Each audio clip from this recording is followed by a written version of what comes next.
And welcome back मेरे प्यारे बच्चों। अभी तक हम लोग ने देखते जा रहे हो तुम लोग भी कितना स्पीड से पोर्शन चल रहा है और हमारा एक न्यू चैप्टर का ट्रायल बैलेंस वाला पार्ट भी कंप्लीट हो चुका है। इस चैप्टर को अगर मेरी नज़र से देखो तो हमें दो पार्ट में डिवाइड करना चाहिए। ट्रायल बैलेंस को एक अलग चैप्टर रखना चाहिए था और रेक्टिफिकेशन ऑफ एरर्स को एक अलग चैप्टर। कोई बात नहीं, आरबीएससी है, कुछ भी हो सकता है। तो ट्रायल बैलेंस और रेक्टिफिकेशन ऑफ एरर्स, देखो जब तक हम लोग ट्रायल बैलेंस नहीं बनाते हैं तो हमें नहीं पता चलेगा कि हमारे अकाउंट्स में कुछ ना कुछ मिस्टेक करी है। हो सकता है कि नहीं हो सकता है? बिल्कुल हो सकता है। तुम भी जब कॉपी भी करते हो, जैसे मैंने यहाँ पर कुछ लिखा है और तुम जब अपने नोटबुक में कॉपी करते हो तब भी कभी ना कभी मिस्टेक हो जाती है लिखने में। तो तुम वहाँ पे क्या करते हो, काटाफसी कर देते हो और वापस से दूसरी लाइन लिख देते हो, ठीक है। लेकिन लेकिन लेकिन लेकिन अब समझना मेरी बात को अच्छे से। रेक्टिफिकेशन ऑफ ये एरर्स चैप्टर आया ही क्यों, ठीक है। समझो तुम लोग बीकॉम बनने के बाद सीए बन गए और एक बहुत अच्छी कंपनी में लग गए। रिलायंस में लग जाएंगे और कहाँ लगेंगे, रिलायंस में लग गए और रिलायंस में अब वहाँ पर एंट्री करने बैठे हो और एंट्रीज वगैरह वहाँ पर कर रहे हो और अचानक से वहाँ पर किसी ने डिस्टर्ब किया और तुम्हारा कॉन्सेंट्रेशन हट गया और तुमने एक एंट्री को मिस्टेक करके वहाँ पे पास कर दी। अब क्या होगा? एंट्री तो पास हो गई। अब रिलायंस जैसी बड़ी कंपनी है तो एक बार जैसे ही तुमने वो एंट्री करी वो उसमें क्या हो जाएगी, लॉक हो जाएगी। अब तुम उस एंट्री को चेंज नहीं कर सकते हो। यहाँ पर तो कैसे है कि भाई एंट्री गलत लिख दी, सीधा काटा और नीचे नई एंट्री लिख दी।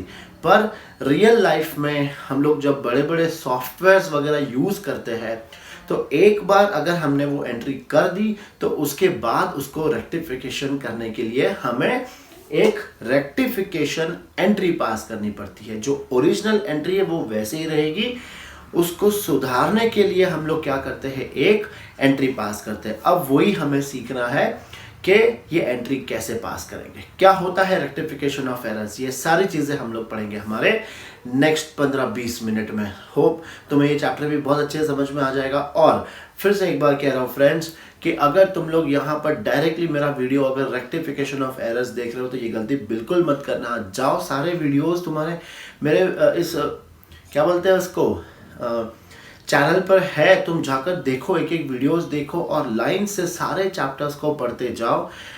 100% श्योर हो कि तुम journal entries, ledger, trial balance सब कुछ अच्छे से सीख के और फिर ये चैप्टर पे आना, तुम्हें ये करने में बहुत मजा आएगा। जिन भी स्टूडेंट्स ने अभी तक जर्नल एंट्री का चैप्टर नहीं पढ़ा है और सोच रहे हैं कि यार चलो सर के साथ हो जाते हैं और रेक्टिफिकेशन पढ़ लेते हैं, तो उनको डब्बा गोल होने वाला है। 100% मेरी बात मान के चलना। क्यों? जब कहीं भाई तुम्हें बेसिक ही नहीं पता है तो क्या जाके तुम ये चैप्टर करोगे, 100% इम्पॉसिबल। ठीक है, तो चलो स्टार्ट करते हैं। लेट्स सी जो स्टूडेंट्स रेगुलर है उनको जर्नल एंट्रीज कितना अच्छी तरीके से आ गई है, ये सब हम लोग पढ़ेंगे इसमें। पर अगर ये चैप्टर अगर अपनी स्कूल खुलने के बाद होता तो फिर क्या होता, हम लोग डायरेक्ट पूछता, जैसे मैं पूछता, इसको पूछता, उसको पूछता, फिर ये रॉन्ग बताता, वो राइट बताता, तब मजा आता। पर ये अगेन एक रिकॉर्डेड लेक्चर्स है तो मैं किसी को भी नहीं पूछ सकता हूँ, मैं खाली खुद को पूछ सकता हूँ और मैं खुद ही क्या करूँगा, आंसर दूंगा। ठीक है, तो चलो स्टार्ट करते हैं हमारा ये चैप्टर रेक्टिफिकेशन ऑफ एरर। हम लोग ने अभी एक चैप्टर पढ़ा था ट्रायल बैलेंस। ना ट्रायल बैलेंस होता क्या है, जर्नल एंट्री हमने पास कर दी। जर्नल एंट्री को हम लोग क्या करते हैं, पोस्टिंग करते हैं, जिसमें हम लोग कैश बुक बनाते हैं, परचेज बुक बनाते हैं, सेल्स बुक बनाते हैं, फिर परचेज रिटर्न बुक बनाते हैं, सेल्स रिटर्न बुक बनाते हैं। करेक्ट। देखो हमें जब हम लोग पोस्टिंग करते हैं तो ये सारी बुक्स हम लोग बनाते हैं, कैश बुक, परचेज बुक,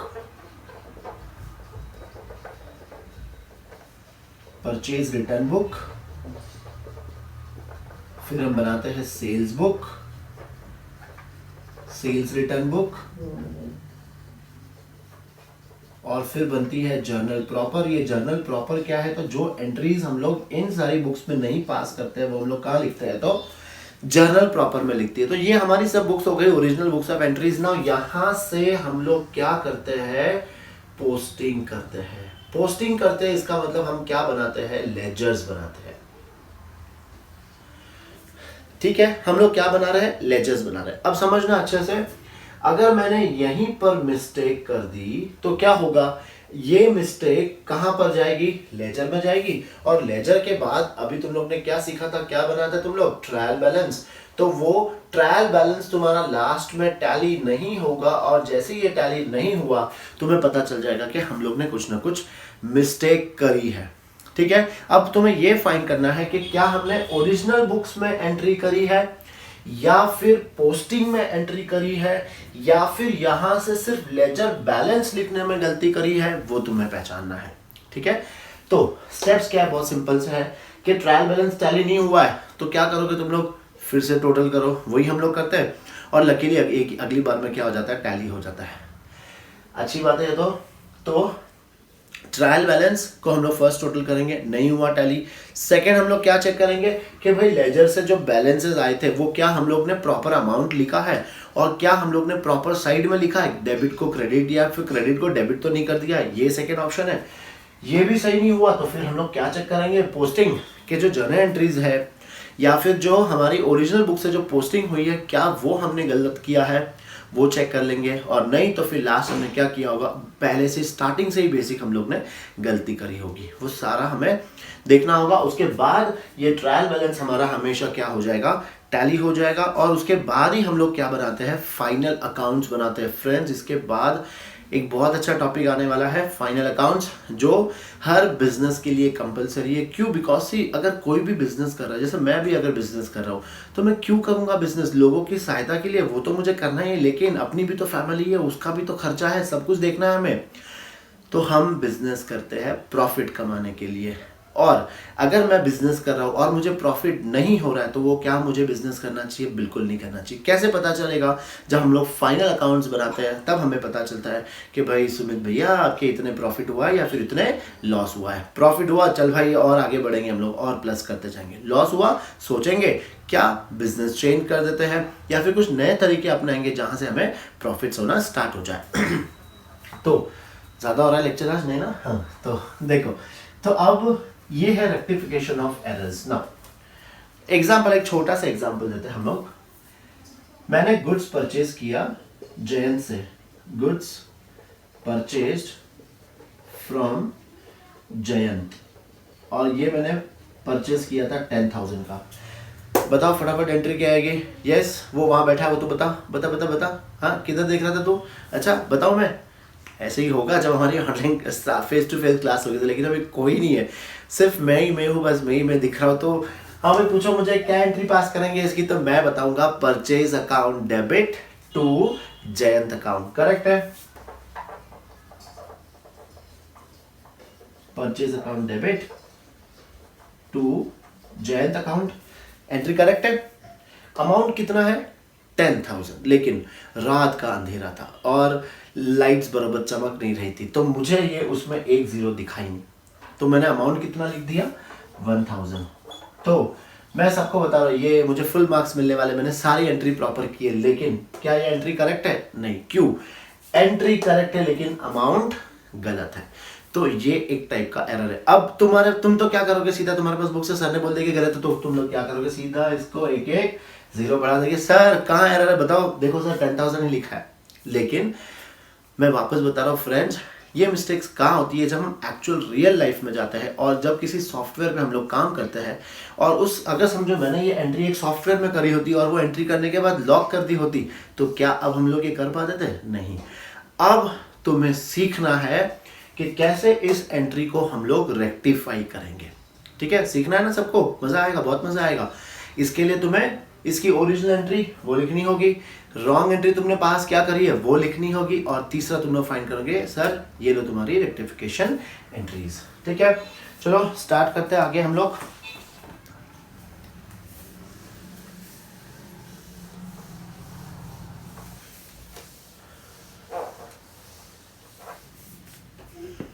ओ, वीडियो तो बंद करना ही भूल गया मैं, कोई बात नहीं, मैंने मिटा लिया है।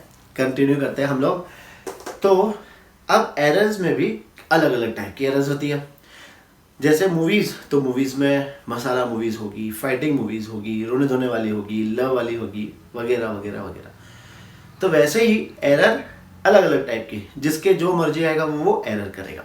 तो एरर्स कितने टाइप्स का है, क्या वो एरर्स मेरे ट्रायल बैलेंस को इफेक्ट कर रहा है या फिर नहीं कर रहा है, वो सारी चीजें पढ़ेंगे। ठीक है ना, देखो जो हिंदी मीडियम के स्टूडेंट्स हैं, सबसे पहले तो तुम लोग को हैट्स ऑफ, बिकॉज मैं इंग्लिश में सारी चीज़ें सिखा रहा हूँ, है ना, तो भी तुम्हें बढ़िया ही लग ही रहा होगा। क्यों? बिकॉज देखो, हमें जो सोल्यूशन करना है वो किस में करना है, हमें इंग्लिश में करना है। भले तुम्हारे बुक्स में तुम देखोगे हिंदी मीडियम वाले, तुम्हारे एक भी सोल्यूशन तुम्हें इंग्लिश में नहीं मिलेगा, सब चीज़ तुम्हें हिंदी में।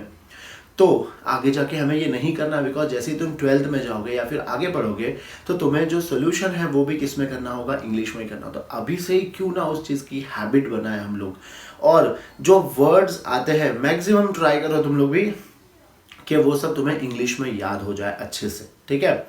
तो उससे तुम्हारा फायदा क्या होगा कि मान लो तुम्हें हिंदी का कोई वर्ड समझ में आया, तो हिंदी का जो पेपर है वो इंग्लिश में भी आता है, तो फायदा क्या है, हिंदी नहीं समझ में आ रहा, चलो सर तो पढ़ा है हमें इंग्लिश में, ये तुमने एंट्री फटाफट कर दी। तो जो मेरे स्टूडेंट्स हैं वो ऐसे होशियार होने चाहिए, जो हिंदी इंग्लिश कोई भी आओ हम लोग आराम से पढ़ सकते हैं। और इंग्लिश मीडियम वालों के लिए भी मैं वर्ड्स लिखता हूँ कि ऐसे नहीं हो कि कभी हम लोग किसी के बीच में चले जाए और वो बोले कि अशुद्धि क्या होती है, तो हमें वर्ड्स का मीनिंग ही नहीं पता हो, तो वैसे नहीं होना चाहिए। तो हिंदी मीडियम इंग्लिश मीडियम दोनों भी ऐसे ही करो, बिकॉज वापस समझना अच्छे से। देखो, मैंने मेरी जो पढ़ाई है वो पूरी मुंबई से करी है, तो समझ सकते हो वहाँ तो ऐसे कोई हिंदी वगैरह कुछ है भी नहीं, मराठी भी नहीं है, सिर्फ हम लोग इंग्लिश मीडियम पढ़ते थे। जो अकाउंट्स हम पढ़ के आए वो पूरा इंग्लिश मीडियम से पढ़ के आए। फिर लास्ट 5 इयर्स पहले मैं शिफ्ट हुआ उदयपुर, तो उदयपुर में आने के बाद पता चला कि यहाँ तो अकाउंट्स हिंदी में आना बहुत ज़रूरी है। तो सोचो, इतने सालों तक तुमने अकाउंट्स को इंग्लिश में पढ़ा और सडनली बोल रहा है कि सुमित सर आपको अब हिंदी में पढ़ाना होगा, तो मेरे ऊपर क्या बीती होगी। तो हमने क्या किए, सारे वर्ड जितने भी अकाउंट्स में अलग अलग वर्ड है सब एक पेपर पे लिखे, उसको याद करते गया, उसका Hindi medium English medium, Hindi meaning English medium सब पढ़ा उसका। और तब जाके वो चीज़ अब पता चलती है कि अशुद्ध का मतलब होता है रेक्टिफिकेशन, देनदार का मतलब होता है डेटर्स, लेनदार का मतलब होता है क्रेडिटर्स। तो फ्रेंड्स, हैबिट बनाओ तुम लोग भी ऐसे ही के ये वर्ड्स को तुम लोग अच्छे से समझ सको, आगे जाकर कहीं ना कहीं तो तुम्हें काम आएगा। चलो अब ज़्यादा लेक्चर नहीं, हम लोग इस पे कॉन्सेंट्रेट करते हैं। फर्स्ट हम लोग पढ़ेंगे टाइप्स ऑफ एरर्स, जिसमें error of commission, error of omission, error of principle, और चौथा है कॉम्पनसेटिंग एरर। तो हम लोग देख रहे हैं टाइप्स ऑफ एरर्स, तुम्हारे बोर्ड पे दिख रहा है कि हमारे पास 4 टाइप्स ऑफ एरर्स हमें पढ़ना है, जिसपे फर्स्ट है एरर ऑफ कमीशन। कमीशन का मतलब क्या होता है, किसी को कमीशन देना, इनकम देना, नहीं, यहाँ पर कुछ और है। एरर ऑफ कमीशन का मतलब जब हम लोग ओरिजिनल बुक से पोस्टिंग करते हैं, किस में पोस्टिंग करते हैं, लेजर्स में, तब हमने क्या करी है, जैसे फॉर एग्जांपल मैंने गुड्स परचेज किया है ए से, तो ये तो मैं लिख दूंगा मेरे परचेज बुक में, फिर परचेज बुक से हम कहां पर लिखेंगे, ए के अकाउंट में लिखेंगे, करेक्ट है।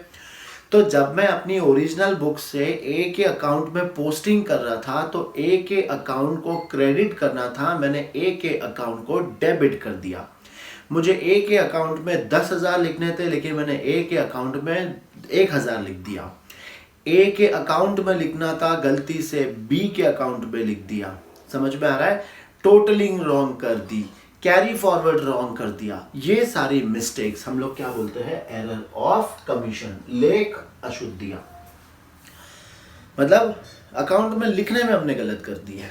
समझ में आ रहा है, ओरिजिनल बुक्स में प्रॉपर लिखा है हम लोग ने, मिस्टेक कहां पे करी है, पोस्टिंग में गलती करी है हमने। समझ में आ रहा है, मिस्टेक्स भी कैसे, वापस एक बार बता देता हूं।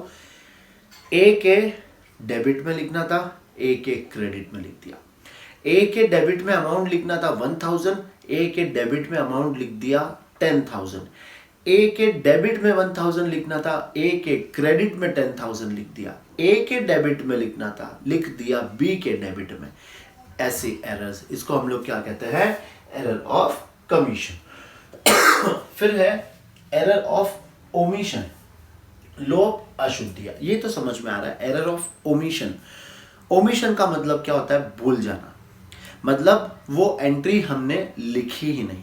तो इसमें भी 2 ऑप्शंस आएंगे, या तो वो एंट्री पूरी की पूरी हम भूल गए, एक एंट्री है परचेज गुड्स फ्रॉम, ये लिखा ही नहीं हमने एंट्री, और सेकंड हमने लिखा तो है, for example purchase goods from A, हमने इसको परचेज बुक में तो लिख दिया है लेकिन ए के अकाउंट में लिखना भूल गए। समझ में आ रहा है तुम्हें?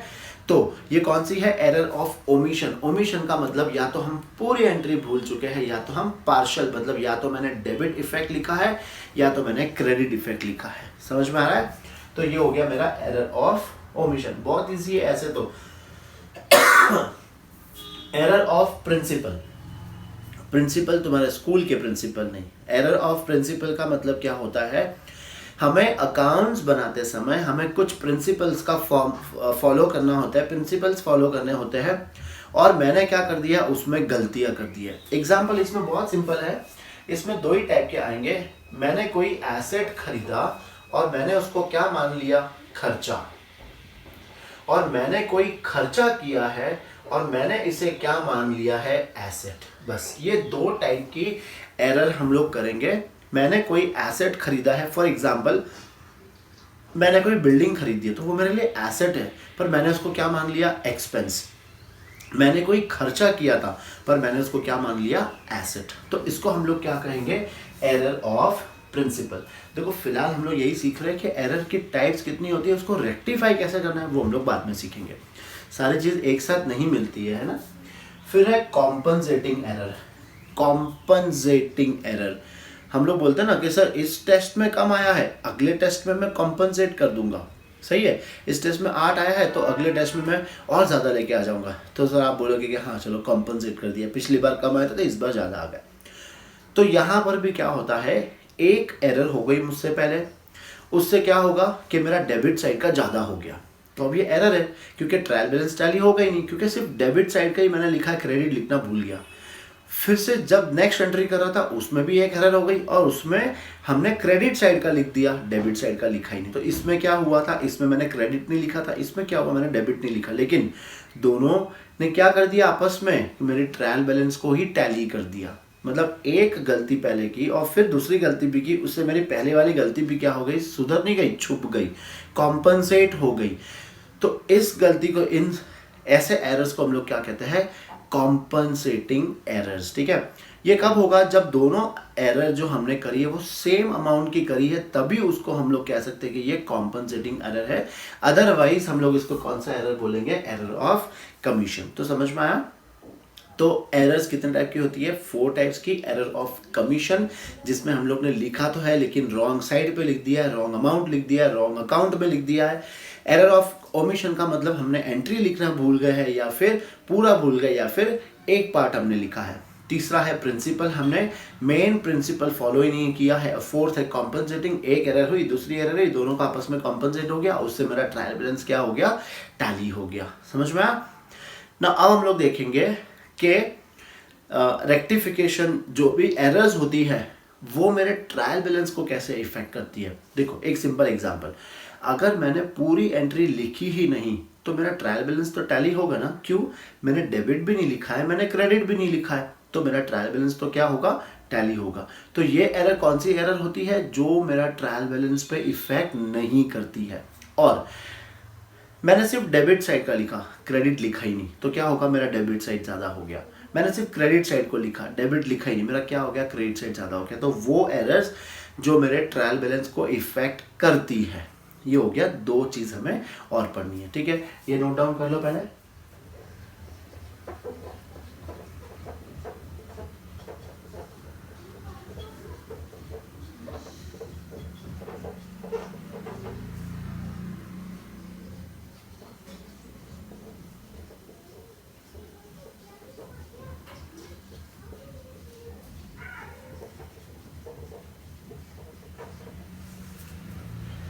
अब ये 2 चीज हमें पढ़नी है, errors affecting trial balance and errors not affecting trial balance. वो एरर्स जिससे मेरे ट्रायल बैलेंस पे फर्क पड़ता है और वो एरर्स जिससे मेरे ट्रायल बैलेंस पे फर्क नहीं पड़ता है। ठीक है, जैसे देखो,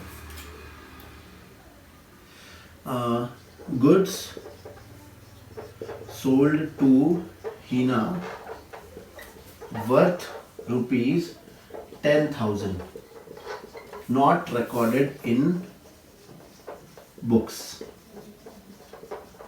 हमने क्या करा है, गुड्स बेचा है हीना को जो हमने बुक्स में रिकॉर्ड नहीं किया है। अब जब रिकॉर्ड ही नहीं किया है तो बताओ ये एरर क्या हमारे ट्रायल बैलेंस को इफेक्ट करेंगे या नहीं करेंगे?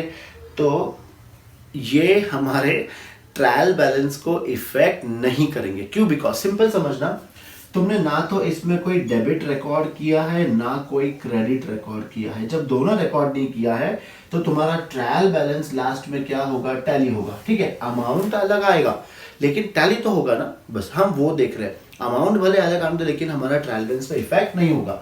फिर जैसे तुमने सिर्फ डेबिट रिकॉर्ड किया है, क्रेडिट रिकॉर्ड नहीं किया, तो अब क्या होगा? डेबिट साइड का टोटल ज्यादा आएगा और क्रेडिट साइड का टोटल कम होगा। तो उस केस में मेरा ट्रायल बैलेंस टैली नहीं होगा। तो कौन सा आ जाएगा? Errors affecting trial balance. समझ में आ रहा है सब लोग को अच्छे से? फिर एक ट्रिक सिखाऊंगा इसी चैप्टर में भी। अगर वो ट्रिक तुम्हें समझ में आ गई, जो मर्जी आए जो क्वेश्चन तुम लोग उठा के कर लो, तुम्हें 100% वो समझ में आ जाएगा। वो भी करेंगे हम लोग। ठीक है, चलो ये नोट डाउन कर लो पहले। तो अब बारी आती है इंपॉर्टेंट पार्ट की। समझ लो इस चैप्टर का इंपॉर्टेंट पार्ट, जहां पे क्वेश्चन को कैसे सॉल्व करना है वो ट्रिक मैं तुम्हें अच्छे से सिखाऊंगा। देखो, सबसे first, errors affecting trial balance. जो गलतियां ट्रायल बैलेंस को इफेक्ट कर रही है, इसका मतलब कौन सी गलती होगी बताओ? या तो मैंने डेबिट लिखा है क्रेडिट नहीं लिखा है, या तो मैंने क्रेडिट लिखा है डेबिट नहीं लिखा है। तो इसको सॉल्व करने के लिए या तो हम उस पर्टिकुलर अकाउंट में जाके अगर मैंने डेबिट नहीं लिखा है तो अब लिख देंगे, और या अगर क्रेडिट नहीं लिखा है तो अब लिख देंगे। ये तो एक तरीका हो गया। दूसरा, हम लोग एक सस्पेंस अकाउंट ओपन करते हैं।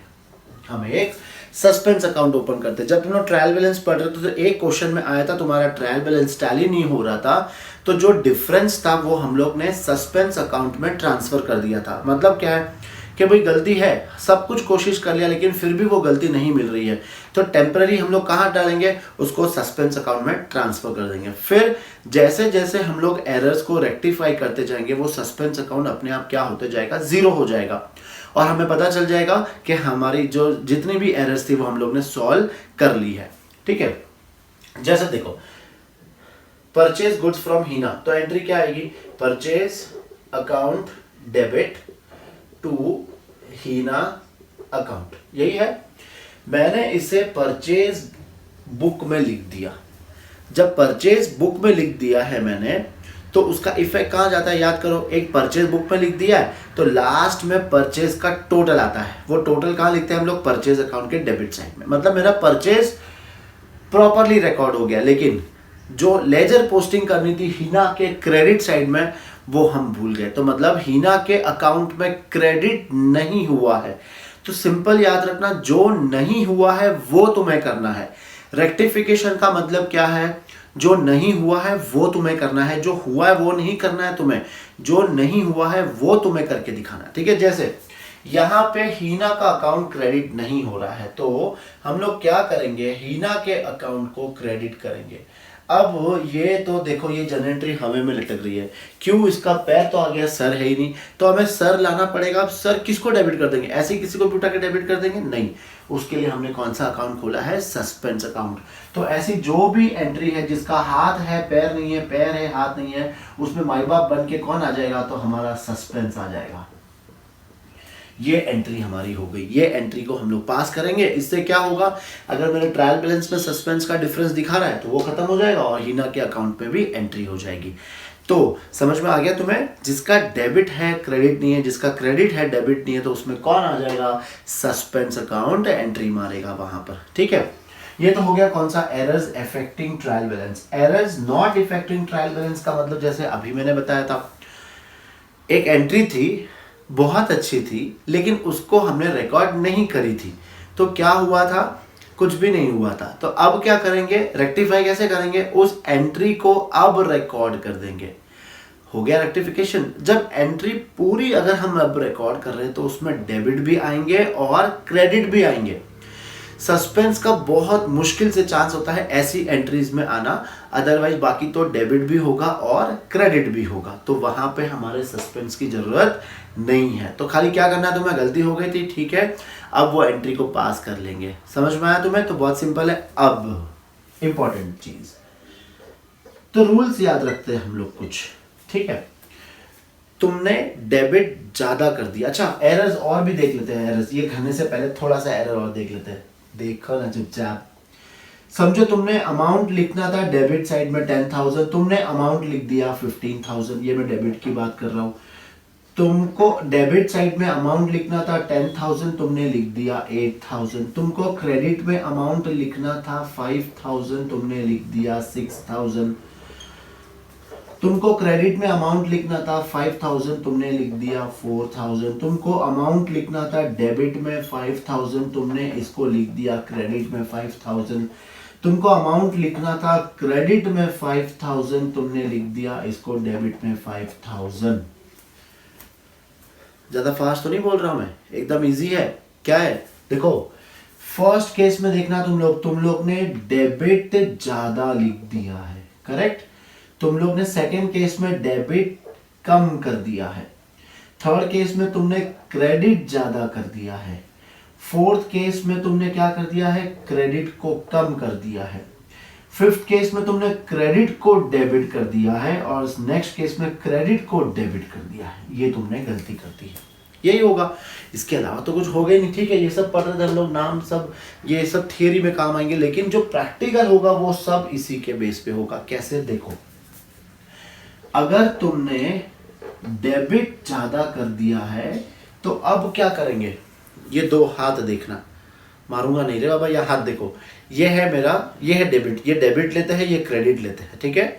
तुमने क्या कर दिया है, डेबिट ज्यादा लिख दिया है ना। ये कोई एक्सरसाइज नहीं कर रहा हूं मैं, हंसो मत। देखो, ये है डेबिट, ये है क्रेडिट। डेबिट तुमने ज्यादा कर दिया है, तो मैंने क्या कहा, एक बार एंट्री लॉक हो गई तो मैं इसको नीचे नहीं कर पाऊंगा, तो मैं क्या करूंगा, ले भाई तू भी इसके लेवल में आ जा, तब जाके क्या हो जाएगा, ये टैली हो जाएगा। वापस समझ में आ रहा है ये लॉजिक कैसे? देखो, मैंने डेबिट ज्यादा कर दिया है तो मैं क्या करूंगा, अब क्रेडिट कर दूंगा। तो इसको रेक्टिफाई करने के लिए मैं क्या करूंगा, क्रेडिट। समझ में आ रहा है? मेरे को अमाउंट लिखना था 10,000, मैंने लिख दिया 15,000, तो अब 5,000 ज्यादा लिखा है तो डेबिट ज्यादा लिखा है तो क्रेडिट में भी ज्यादा लिख देंगे हम लोग। तो उससे क्या हो जाएगा, मेरा अमाउंट सही हो जाएगा, मतलब वो सस्पेंस कर देंगे। फिर तुमने डेबिट कम लिखा है, फिर से इस पे आ जाओ, तुमने डेबिट कम लिखा है तो अब हम लोग डेबिट को बढ़ा सकते हैं, मतलब कम लिखा है तो और डेबिट कर दो, तो क्या हो जाएगा, क्योंकि देखो इसको मैं नीचे नहीं कर सकता, ये तो कर ही दिया है मैंने इसको कम लिखा है तो अब इसको वापस से क्या कर देंगे, बढ़ा देंगे। तो सिंपल रूल ये दोनों एक बार खाली याद कर लो। तुमने अगर डेबिट ज्यादा कर दिया है तो अब क्रेडिट भी कर दो, और तुमने अगर डेबिट कम किया है तो और डेबिट कर दो, ताकि वो लेवल में आ जाएगा। यही सेम रूल तुम्हें फॉलो करना है क्रेडिट के लिए भी। अगर तुमने क्रेडिट ज्यादा कर दिया है तो अब क्या करेंगे, डेबिट, और अगर तुमने क्रेडिट कम किया है तो अब क्या करेंगे, और क्रेडिट।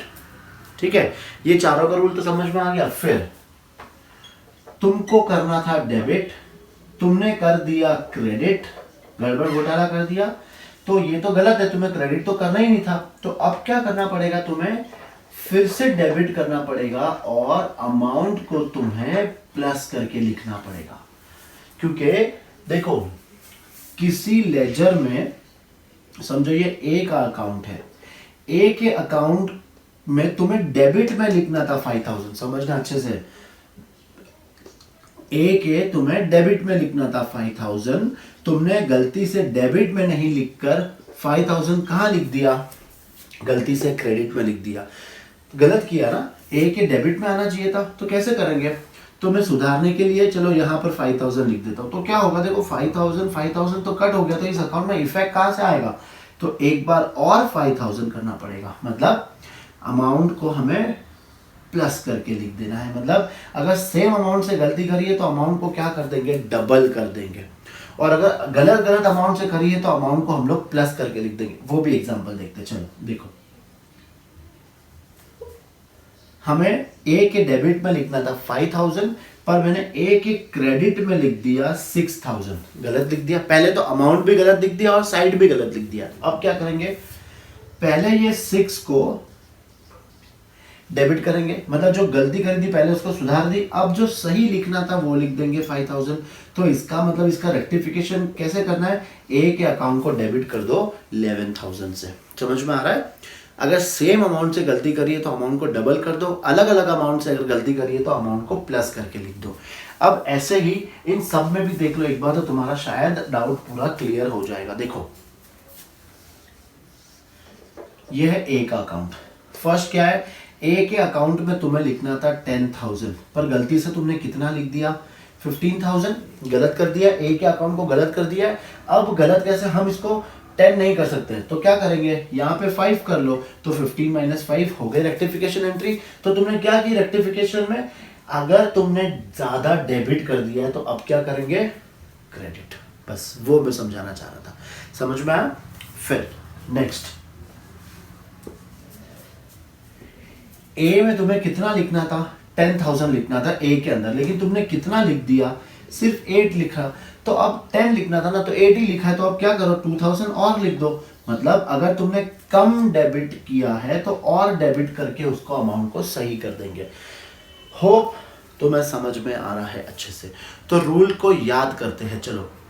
डेबिट ज्यादा कर दिया क्या करोगे, क्रेडिट। डेबिट कम किया क्या करोगे, और डेबिट। क्रेडिट ज्यादा कर दिया क्या करोगे, डेबिट। क्रेडिट कम कर दिया क्या करोगे, और क्रेडिट। डेबिट का क्रेडिट कर दिया तो वापस से डेबिट ही करना है, अमाउंट को प्लस कर देंगे। क्रेडिट का डेबिट कर दिया है, जैसे एक और लिखना था हमें यहाँ पे, मुझे ओरिजिनल में करना था क्रेडिट लेकिन मैंने कर दिया उसको डेबिट। अब क्या करेंगे, ये तो गलत है, तो ओरिजिनल होना क्या चाहिए, क्रेडिट होना चाहिए, और अमाउंट को हम लोग क्या कर देंगे, प्लस या डबल। डबल कब करना है, जब सेम अमाउंट से गलती करिए तो, और प्लस कब करना है, जब अमाउंट में भी मिस्टेक कर दी हो तो ये तुम्हारा इस चैप्टर का वेरी इंपॉर्टेंट पार्ट है। समझ में आया? ये नोट डाउन करो। और फिर मैं चाहता हूँ, देखो जो भी मेरा वीडियोस देख रहे हैं, जितने भी स्टूडेंट्स मेरे वीडियोस देख रहे हैं, मैं इनसे रिक्वेस्ट करूंगा कि ये टॉपिक को याद करके मुझे एक ऑडियो क्लिप बनाकर मुझे सेंड करें, या वीडियो क्लिप भी बना सकते हो। अगर तुम्हें शर्म नहीं आती है तो वीडियो क्लिप भी बना दो। देखो होता है बहुत सारे जन कैमरे में आने से डरते हैं, पहले तो आएंगे कैमरे में डरेंगे कि फिर उल्टे सीधे, मतलब समझ में नहीं आएगा कैसे एक्शन करना है। तो अगर वो तुम्हारा टॉपिक है तो ऑडियो क्लिप बना दो, ऑडियो क्लिप में तुम्हारा सिर्फ आवाज़ सुनाई देगी। और अगर डेयरिंग है तो मैं नहीं सर बिंदास जो बोलो वो करके दिखा देंगे, तो एक बार सिर्फ यही करके दिखा देना। बाद में जब हम और अच्छे अच्छे कुछ वीडियोस बनाएंगे तो हम तुम्हें जरूर लेंगे, ठीक है? चलो फटाफट आज का लेक्चर बस यही, बहुत सारा चीज़ हमने पढ़ लिया है। अगले क्लास में हम लोग इसका क्वेश्चंस भी करेंगे। Till then good bye.